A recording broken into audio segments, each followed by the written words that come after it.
Masters నమస్కారం. Savitri consciousness,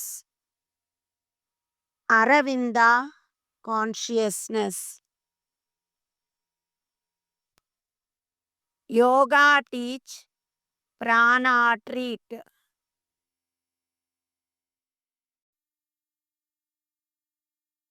ring in పూర్ణ ప్రాణ supply adjustment.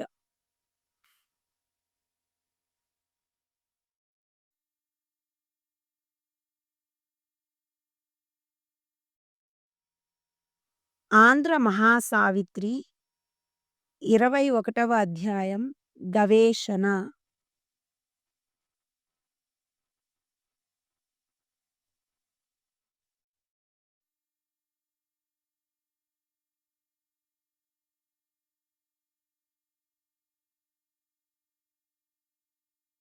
కొందరు ఎంతగా భౌతికంగా సుఖభోగాలకు దాసులైనా హృదయంలో సత్యానికి, దైవత్వానికి చోటు కల్పిస్తారు. అనుభవాల నుండి వివేకం పొంది జ్ఞానం సంపాదిస్తారు. చీకటి గోడల్ని ఛేదించి బాటలు ఏర్పరుచుకుంటారు. ఆ పైన సత్యపథంలో పయనించడానికి అర్హత సంపాదిస్తారు. ఆమెకు ఇదంతా రూపు కట్టినట్లు కనిపించింది. ఆమె ఒక ప్రశాంత ద్వీపం వలె నిలిచింది. సాగర తరంగాలు కొండను ఢీకొట్టినట్లు ఏ అలజడులు ఆమెను కదిలించలేదు. అలలు సాగర తీరాన్ని తాకినా నురగల్ని మాత్రం మిగిల్చాయి. అంతలో ఒక 1000 కాళ్ల రక్కసి పరుగున వచ్చింది. దాని భీకర స్వరం భూమ్యాకాశాలను దద్దరిల్ల చేసింది. ఆ తర్వాత అంతా నిర్మలం. వినీలాకాశం, పచ్చని నేల అందాల్ని చెరిసగం పంచుకున్నాయి. అవి చిరకాల మిత్రులు. భూమ్యాకాశాల మైత్రి సృష్టి ఏర్పడినప్పటిది. విశ్వం ఆనందంతో పులకించింది. నేల 4 చెరగులా ప్రశాంతి.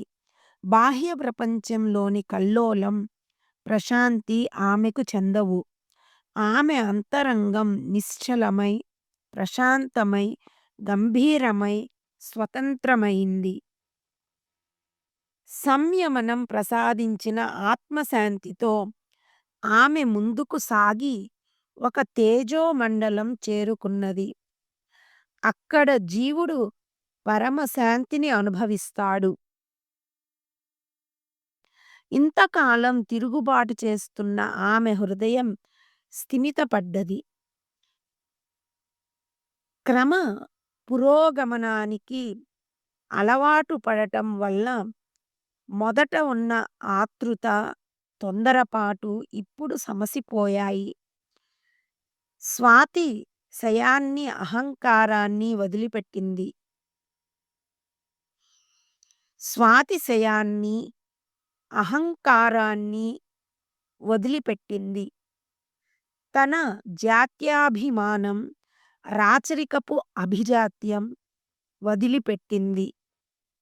లోకంలో తనకు ఉన్న సంపదలు, వైభవాలు ఇక్కడ నిరుపయోగాలని గ్రహించింది. ఆవేశ కావేశాలను పూర్తిగా వదిలిపెట్టింది. వాంఛలు లేవు, లాలసత్వం లేదు, ఉద్రేకం లేదు. అంతా నిర్లిప్త స్థితి. పంతాలు, పట్టుదలలు లేవు. ఇంద్రియాల తొందరపాటు, తిరుగుబాటు లేవు. తన పరిధిలేవో స్పష్టంగా జీవుడు తెలుసుకునే స్థితి అది. తన పరిధులేవో స్పష్టంగా జీవుడు తెలుసుకునే స్థితి అది. స్వేచ్ఛ లేని ఔన్నత్యం రాజరికానిది. సింహాసనంపైనున్న ప్రభువు మంత్రుల మాట మన్నించినట్లు మేధ, వివేకం దేహికి వినమ్రంగా ఉంటాయి. సేవలు చేస్తాయి. కఠిన నియమాలు దేహికి రక్షణ.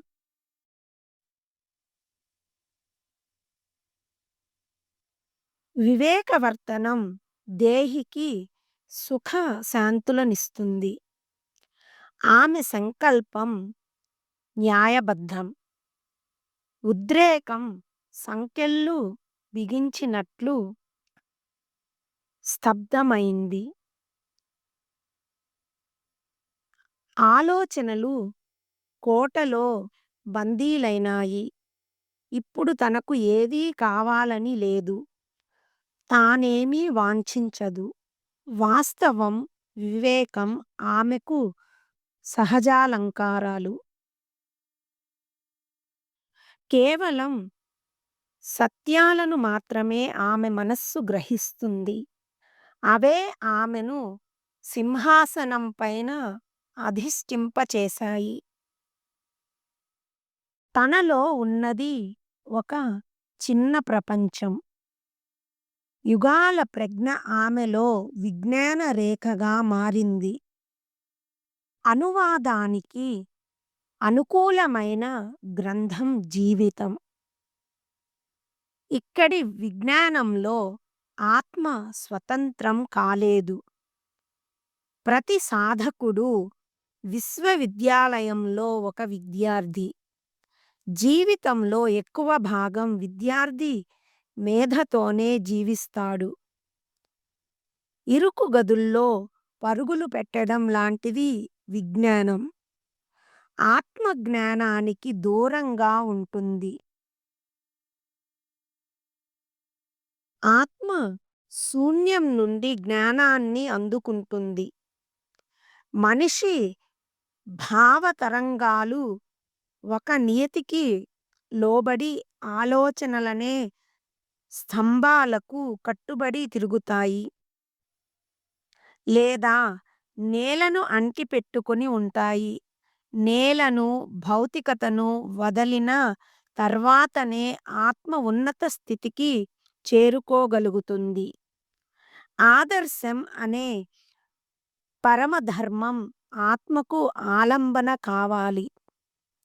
అప్పుడు ఆత్మ భౌతిక హద్దుల్ని అతిక్రమిస్తుంది.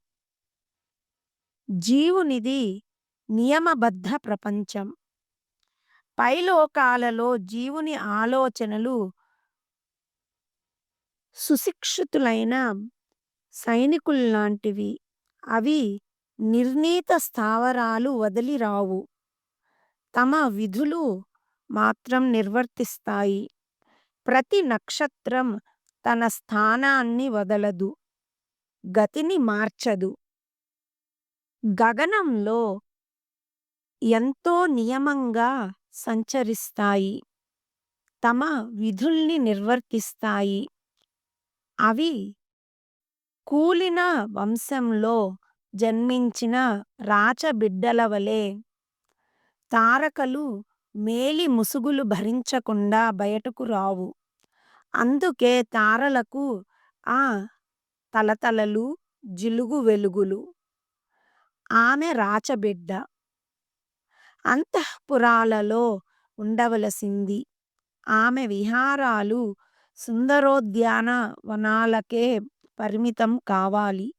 రాచబిడ్డ జీవితం సురక్షితం. క్లిష్టమైన పర్వత శిఖరాలు ఆమె ఆరోహించకూడదు. ఒక తార మరొక తారతో చెలిమి చేయదు. ప్రమాదాలు తెచ్చుకోదు. తన మందిరంలోకి మరొక దేవతను ఆహ్వానించదు.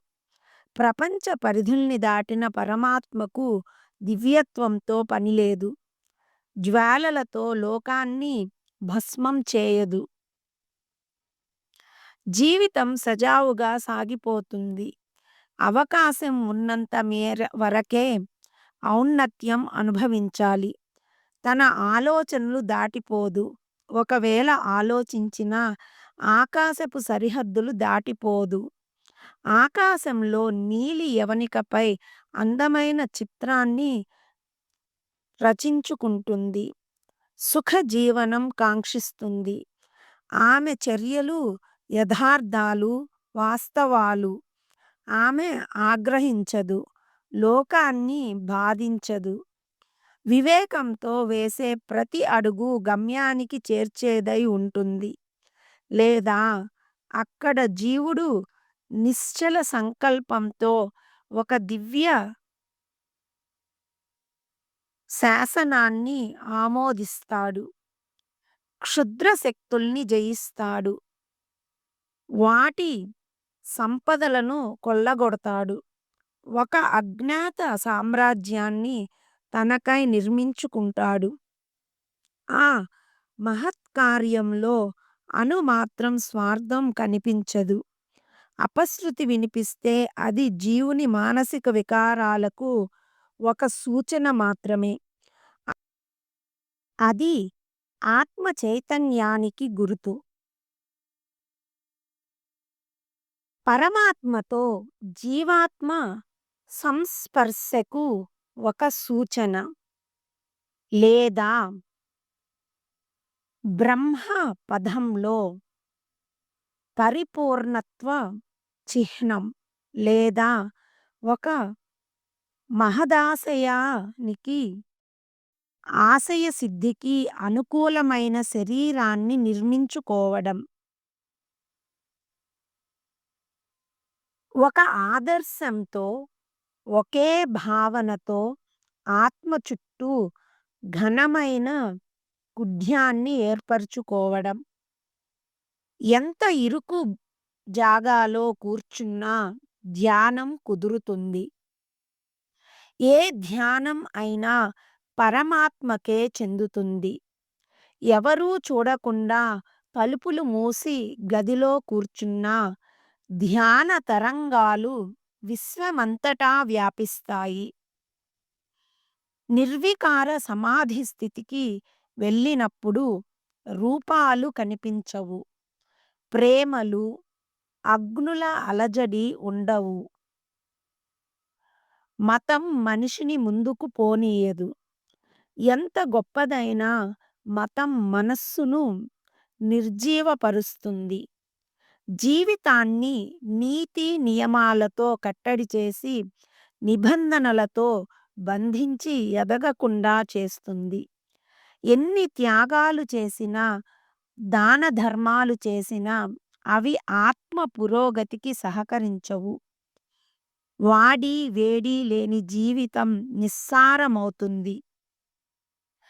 పవిత్ర గ్రంథాలు భద్రంగా ఉంటాయి. పట్టుదారాల ముడి విడదు. ఆధ్యాత్మిక రహస్యాలు ఏ మతం ద్వారా అంతుపట్టవు. మనస్సు నిశ్చలం, నిర్మలం కావడం ప్రధాన అర్హత. ప్రశాంతి ఏర్పడాలి. అప్పుడు జీవితం మామూలు జీవితం కాదు. ఆ జీవితంలో ఉద్రేకాలకు ప్రవేశం ఉండదు.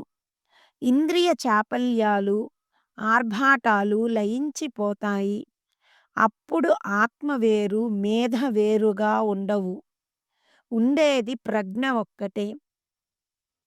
మనసే ఆత్మగా, ఆత్మే ఆత్మశక్తిగా మనస్సు ద్వారా బహిర్గతమవుతుంది. ఆత్మ భావనగా పరిణమిస్తుంది. అది పరిణమిస్తుంది. ఆత్మశక్తి సైతం ఒక విధమైన మానసిక శక్తి.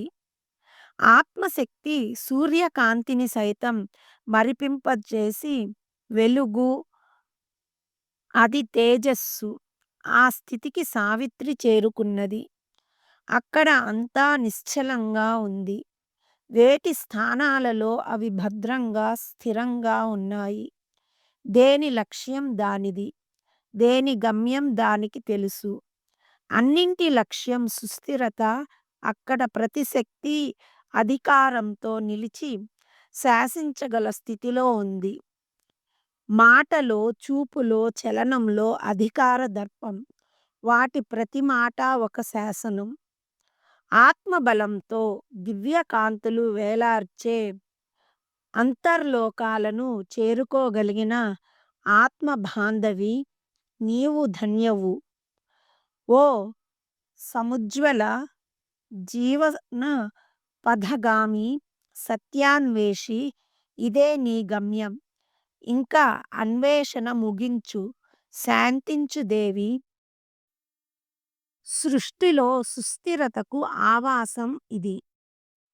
ఇదే సత్యం. ఇదే పరమాత్మ ప్రేమ మందిరం. మహాత్ముల పట్టికలో నీ పేరు నమోదు చేసుకో. నీ ప్రవేశాన్ని ఇక్కడ అందరూ ఆమోదిస్తున్నారు. నీ రాకను హర్షిస్తున్నారు. వివేకంతో నీ మనస్సుకు శుభ్రపరుచుకో. జీవన్ముక్తుల శ్రేణిలో నీవు ఉన్నావు. మాలో ఒకరివైన నీవు మహాత్మవే. సూక్ష్మ రూపంలో నిక్షిప్తమై ఉన్న సృష్టి రహస్యాలను నీ మనస్సు గ్రహించగలదు. పరమాత్మ జీవునకు ప్రసాదించేవన్నీ ప్రణాళికాబద్ధమే. అదే అన్నింటికీ అంతం. ఆ పైన మరేమీ మిగలదు. అదే అన్నింటికీ కడపటి హద్దు. అదే వెలుగు. అదే నిర్మలత్వం. ఏకైక సత్యం. అక్కడ బ్రహ్మానందం మణివలె ప్రకాశిస్తుంది. అక్కడ స్వర్గం, ప్రకృతి కలిసి జీవిస్తాయి. ఒకదానిలో ఒకటి లీనం అవుతాయి. మహర్షి మాటలకు అర్థాలు తెలిసాయి. ఆయన మార్మికంగా, నర్మగర్భంగా చెప్పిన మాటల అర్థం బోధపడ్డది. అంతర్వాణిని హృదయం వినగలుగుతుంది. కానీ హృదయం తిరిగి సమాధానం చెప్పదు. వివేకం ప్రజ్ఞను పొందడమే సూచన. ఆమె వివేకం సమాధానం పలికింది. ఈ అయోమయ అరాచక ప్రపంచంలోకి జీవులు కాలానుగుణంగా కర్మానుసారం వస్తూ పోతుంటారు. లౌకిక న్యాయాన్ని పాటిస్తారు. ఆత్మధర్మాన్ని అనుసరించరు. సత్యాన్ని గ్రహించిన వారు సుఖిస్తారు. సత్యాన్వేషులు భయభ్రాంతులకు లోను కాకుండా వ్యామోహాలకు దూరంగా జీవిస్తారు. అస్థిర లోకంలో స్థిర సంకల్పంతో, స్థిర లక్ష్యంతో జీవించేవారు అరుదు. అయినా వారు ధన్యులు, సిద్ధ పురుషులు. తమ హృదయంలో ఒక ఆధ్యాత్మిక బీజాన్ని నాటుకుని కల్పవృక్షాన్ని పెంచుకున్న వారు ఉత్తములే. విశ్వాసం చెక్కు చెదరని వారు సుఖపడతారు, గమ్యం చేరగలుగుతారు. ఈ అన్వేషణ ఇంతటితో ముగించి శాశ్వతం, సుస్థిరం అయిన సత్యాన్ని తెలుసుకోవాలి. విశ్వరచన చమత్కృతిని అర్థం చేసుకోవాలి. దృశ్య ప్రపంచపు విజ్ఞానాన్ని ఆకలింపు చేసుకోవాలి. నేను ఇక్కడ నిలిచిపోకూడదు.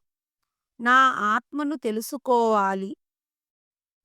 ఆ తేజోలోకాలలో అందరూ పూర్ణ ప్రజ్ఞులే. ఎవరికి లేనిది ఏదీ లేదు. ఆమె ఆర్తి అర్థం చేసుకోవడానికి, సమాధానం చెప్పడానికి ఎవరూ ప్రయత్నించలేదు.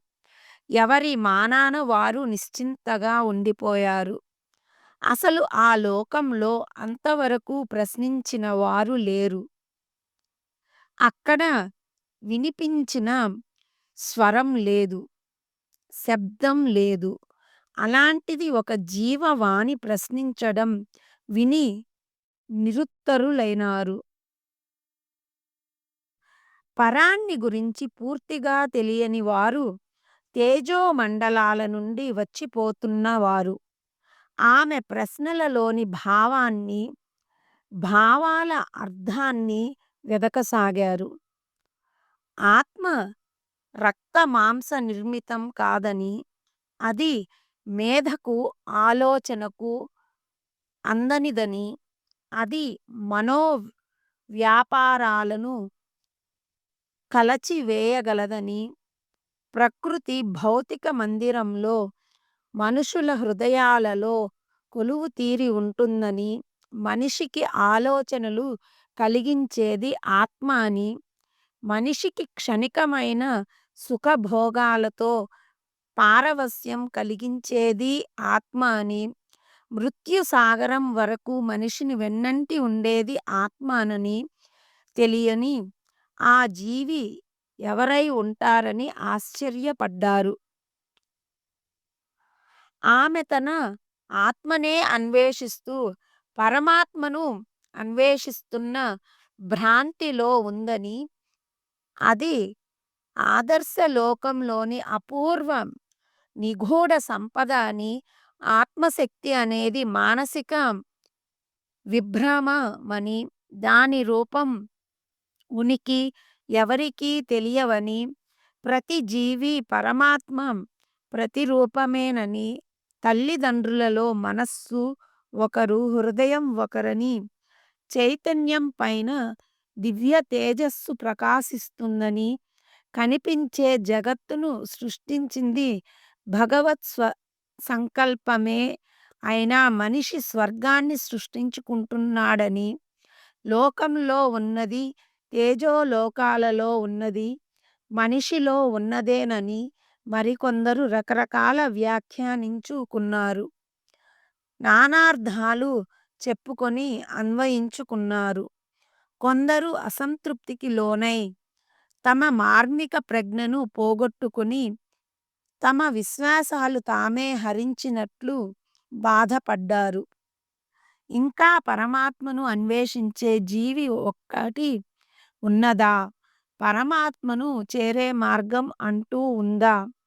ఉన్నా అది మన కోసం తెరుచుకుంటుందా అని వ్యాఖ్యానించారు. అన్నింటినీ సంశయించడం వారి నైజం. ఏమీ పట్టనట్లు, అక్కడ ఎవరినీ గమనించనట్లు ఆమె తన అంతరంగంలోకి దూసుకుపోసాగింది.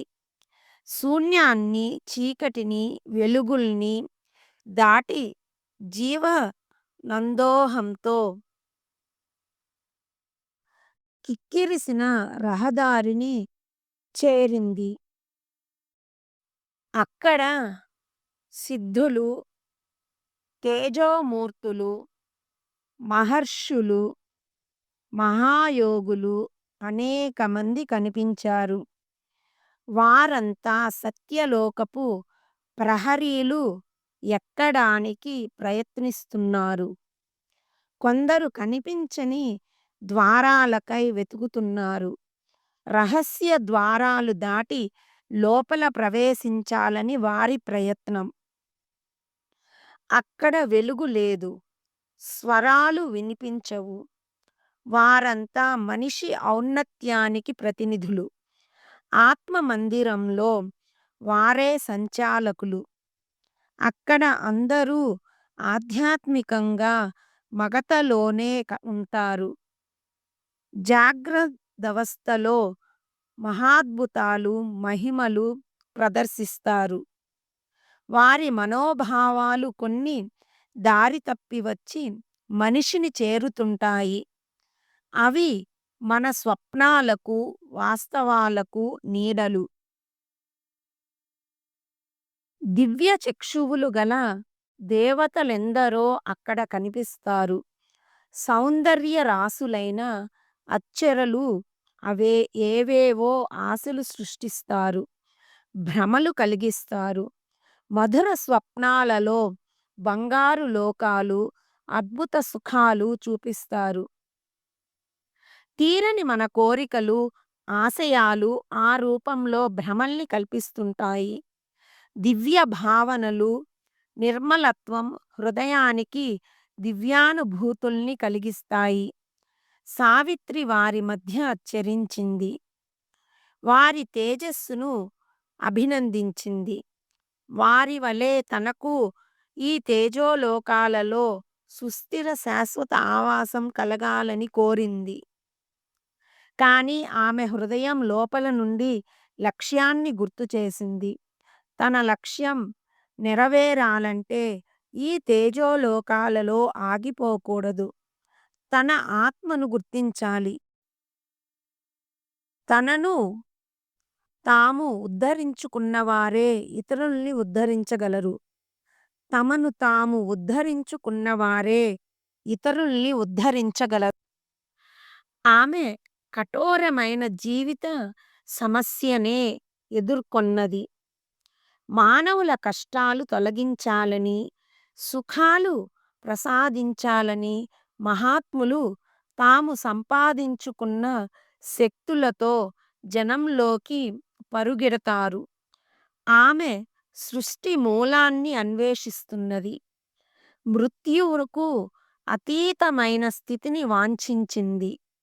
అందుచేత దివ్య జీవులను ఉద్దేశించి చేతులెత్తి నమస్కరించింది. ఆనంద స్వరూపులైన తేజోమూర్తులారా, నేను వెతుకుతున్న మార్గం మీకు తెలిస్తే చెప్పండి. మీరు ఆ బాటలో పయనించి ఉంటారని నా నమ్మకం. నిస్తులంగా ఉన్న ఈ మహా తేజస్సుకు మూలం ఏదో సెలవీయండి. నా ఆత్మ ఎక్కడున్నదో, దాని ఆవాసం ఎక్కడో చెప్పండి. అంతరంగంలో ఒక మూల చాలా దూరంగా యోగనిద్ర వంటి మహాప్రశాంత స్థితి వైపుగా శూన్యంలోకి శూన్యంగా ఒకరు దారి చూపించారు. సావిత్రి, గుహ్యమైన ఆత్మ నుండే మేము ప్రభవించాము. నీ మా ఆత్మలన్నింటికీ మూలస్థానం ఒక్కటే. మానవులను అజ్ఞానం నుండి, అంధకారం నుండి ఉద్ధరించి వారిలో ఆరాధన, దివ్యకాంక్ష కలిగించే దేవదూతలం మేము. పాపం ప్రసరిల్లినప్పుడు పుణ్యజ్యోతిని వెలిగిస్తాం. అజ్ఞాన రహదారులలో జ్ఞాన మజిలీలు సృష్టిస్తాం. చీకట్లలో నడిచే వారికి వెలుగు దీపాలు చూపిస్తాం. వెలుగు చూడాలన్న సంకల్పం దివ్య సంకల్పమే. అది నీ మా సహసంకల్పం. ఓ ప్రచ్ఛన్న దేవతామూర్తి, మానవ రూపిణి, గుప్తంగా దాచుకున్న నీ తేజస్సును ఎవరు దర్శిస్తారు? ఎవరు కాంక్షిస్తారు? నీకు తెలియని సత్య స్వరూపం వేరెవరికి తెలుస్తుంది? ఈ సుదీర్ఘమైన అనంతమైన రహదారిలో అంత శ్రమపడి ఎవరూ ప్రయాణించరు. కొందరు మాత్రమే ప్రశాంతంగా తమ మజిలీలు చేరతారు. మూల త్రికోణ పీఠికపై జ్వలించే అగ్నిని గమనించు తల్లి. అదే గుహ్యంగా ఉన్న నీ ఆత్మ ఆవాసం. మూల త్రికోణ పీఠికపై జ్వలించే అగ్నిని గమనించు తల్లి. అదే గుహ్యంగా ఉన్న నీ ఆత్మ ఆవాసం. అప్పుడు సావిత్రి విశాలమైన చుట్టు మార్గాలను వదిలి ఇరుకు మార్గాలలో చొరబడింది. అక్కడ పూర్వ యాత్రికుల అడుగుజాడలు అతి తక్కువగా ఉన్నాయి. అక్కడ కాలు మోపిన వారందరి పాదముద్రలు అక్కడ ఉంటాయి. అందరినీ పాదముద్రల్ని బట్టి గుర్తించవచ్చు, ఆరాధించవచ్చు. వెలుగు తెరల చాటు నుండి కొందరి దివ్య రూపాలు కనిపించాయి. వారు ప్రశాంత దృక్కులతో ఆమెను అభినందించి ఆశీర్వదించారు. అక్కడ ప్రశాంతిని భంగపరచే శబ్దం ఏదీ లేదు. అంతా నిశ్శబ్దమే. అందరిది ఆత్మానందమే. ఆత్మీయత మైత్రి వారందరిది. ఆత్మీయత మైత్రి వారందరిది. మాస్టర్స్ నమస్కారం. Masters consciousness.